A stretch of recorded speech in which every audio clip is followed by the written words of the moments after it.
Assalamualaikum warahmatullahi wabarakatuh. Kami di sini akan menjelaskan tentang materi Pancasila sebagai sistem etika. Perkenalkan, nama saya Kawiswara Rosida Rupalastri sebagai pemateri pertama, dan pemateri kedua adalah Oktavia Hoirunisa, dan pemateri ketiga adalah Novita Adiningsih.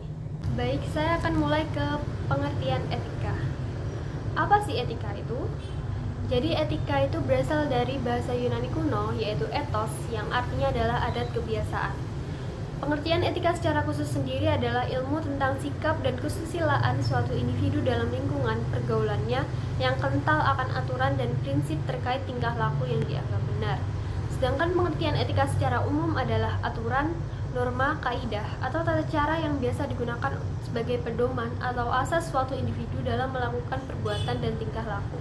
Para ahli mengemukakan pendapatnya mengenai pengertian etika, diantaranya adalah yang pertama ada Aristoteles. Ia membagi etika menjadi dua pengertian, yakni terminus technicus dan manner and catem.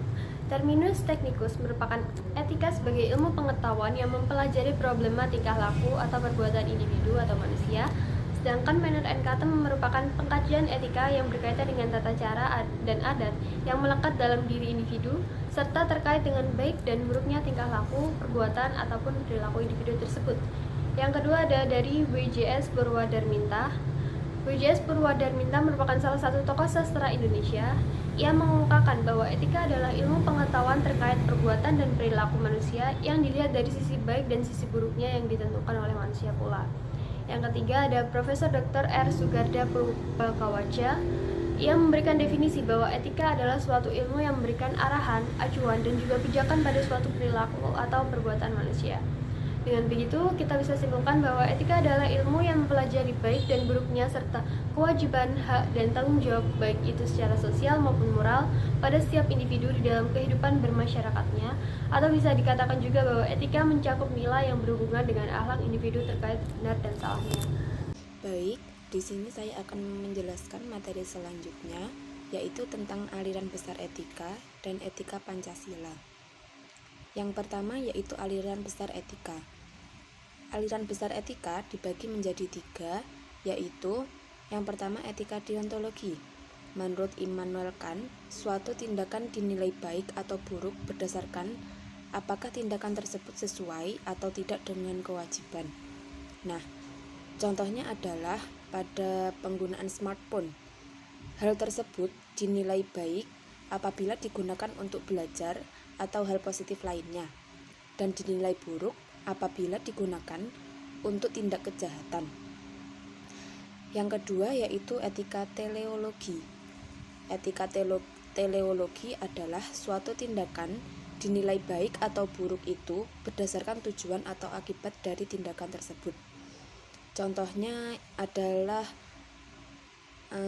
apabila seorang anak yang tidak memiliki uang untuk membeli obat ibunya dan kemudian dia mencuri.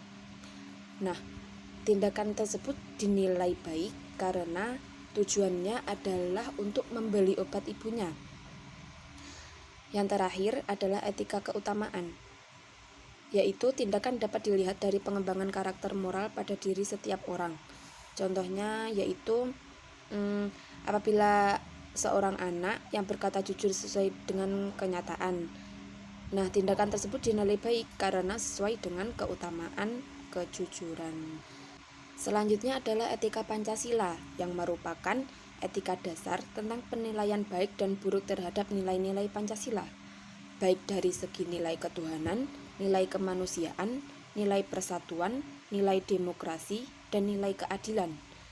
Namun, suatu tindakan dikatakan baik bukan hanya jika tidak rentan terhadap nilai-nilai Pancasila. Penerapan nilai-nilai Pancasila sesuai dengan sistem etika dapat dilakukan dengan cara menyesuaikan nilai positif yang terkandung dalam Pancasila.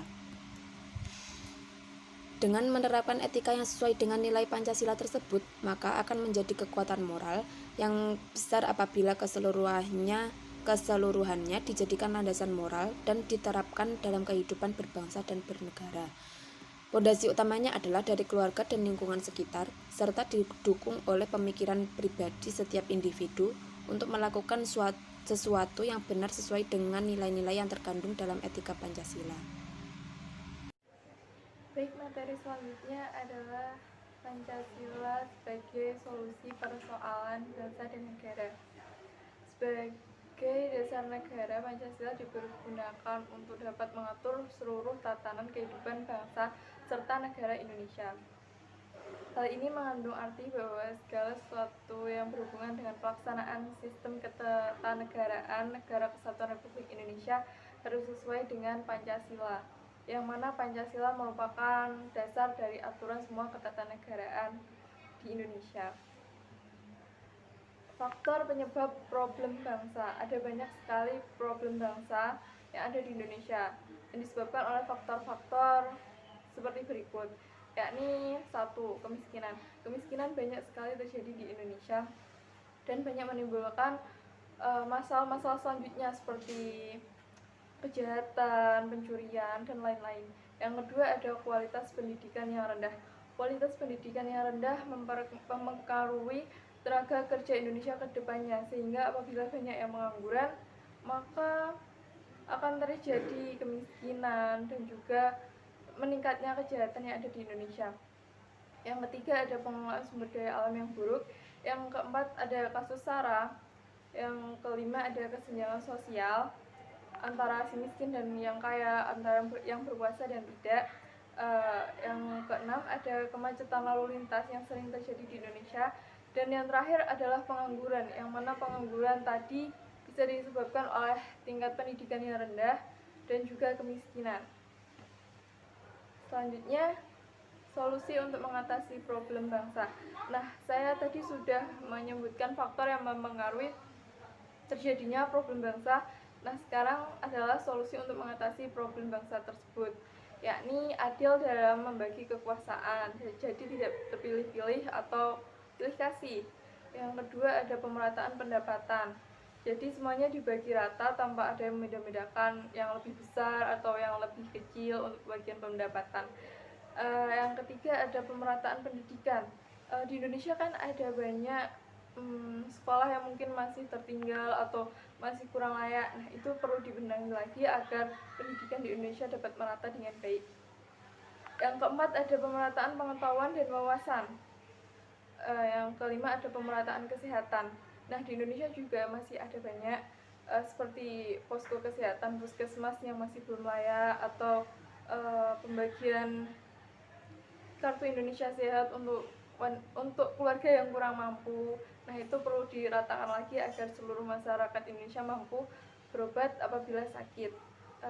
Keenam, ada pemerataan pekerjaan. Nah, di Indonesia juga perlu diperbanyak lagi lapangan pekerjaan yang ada di Indonesia agar tidak ada lagi pengangguran atau jumlah pelamar kerja lebih banyak daripada lapangan kerja yang tersedia. Yang terakhir, ada pemerataan keamanan atau rasa aman. Jadi untuk pihak keamanan baik polisi, tentara ataupun yang lain bisa mengayomi masyarakatnya lebih baik lagi. Selanjutnya, Pancasila sebagai dasar negara juga dijadikan sebagai landasan hukum serta sebagai solusi persoalan yang ada di Indonesia. Persoalan yang ada dalam penyelesaiannya nantinya akan disesuaikan dengan sila yang tepat sebagai landasannya. Hal ini dimaksudkan agar persoalan selesai dengan baik sesuai dengan landasan hukum yang ada di Indonesia. Jadi kembali lagi ke masalah itu tadi, setiap masalah yang ada di Indonesia diselesaikan dengan baik sesuai dengan landasan Pancasila yang sesuai dengan permasalahan yang ada. Oke, terima kasih. Sekian penjelasan materi dari saya. Kurang lebihnya mohon maaf yang sebesar-besarnya. Wabillahi taufik wal hidayah. Wassalamualaikum warahmatullahi wabarakatuh.